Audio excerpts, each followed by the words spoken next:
সাক্ষীর অবসর ঘোষণা, বজরঙ্গের পদ্মশ্রী ফেরানোর চেষ্টা, নাগারে প্রতিবাদ। শেষমেশ যা দেখলাম আমরা, জাতীয় কুস্তি অ্যাসোসিয়েশন ভেঙে দিল কেন্দ্র। আর সভাপতি নন সঞ্জয় সিং। কেন?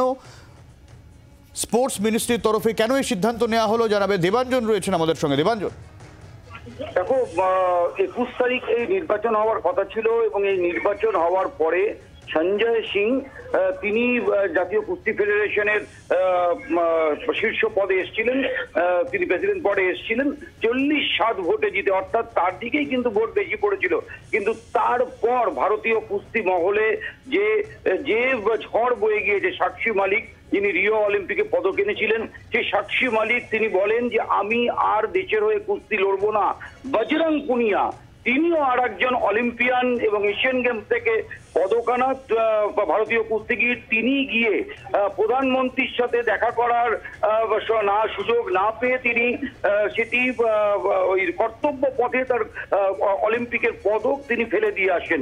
তারপরে কিন্তু ভারতীয় ক্রীড়া মহলে বিশাল বড় একটা আলোড়ন তৈরি হয় এবং সেই আলোড়নের পরেই কেন্দ্রীয় ক্রীড়া মন্ত্রক তারাও বিষয়টার উপর আলোকপাত করে এবং তারা নড়ে চড়ে বসে এবং তারই ফল আজকে এই সঞ্জয় সিংকে সরিয়ে দেওয়া হলো। তার কারণ এই সঞ্জয় সিং যার নামে ভারতীয় কুস্তিতে গত 1 বছর ধরে অভিযোগের বন্যা বয়েছে বিভিন্ন কুস্তিগিরদের তরফ থেকে, সেই ব্রিজভূষণ শরণ সিং এর তিনি ব্যবসায়িক পার্টনার এবং ব্রিজভূষণ শরণ সিং এর ডান হাত বলে তাকে বলা হয়।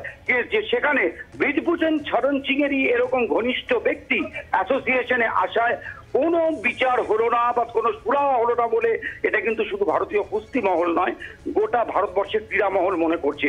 তারই ফল যাতে জনমানুষে না পড়ে, খেলার জগতে যাতে না এসে সেই জায়গায় আরো বড় আবেগের বিস্ফোরণ বা ক্ষোভের বিস্ফোরণ না হয়, সেটা সামাল দিতেই তড়িঘড়ি কেন্দ্রীয় ক্রীড়া মন্ত্রক আসরে নেমে আজকে সঞ্জয় সিংকে তার দায়িত্ব থেকে তাকে সরিয়ে দিয়েছে।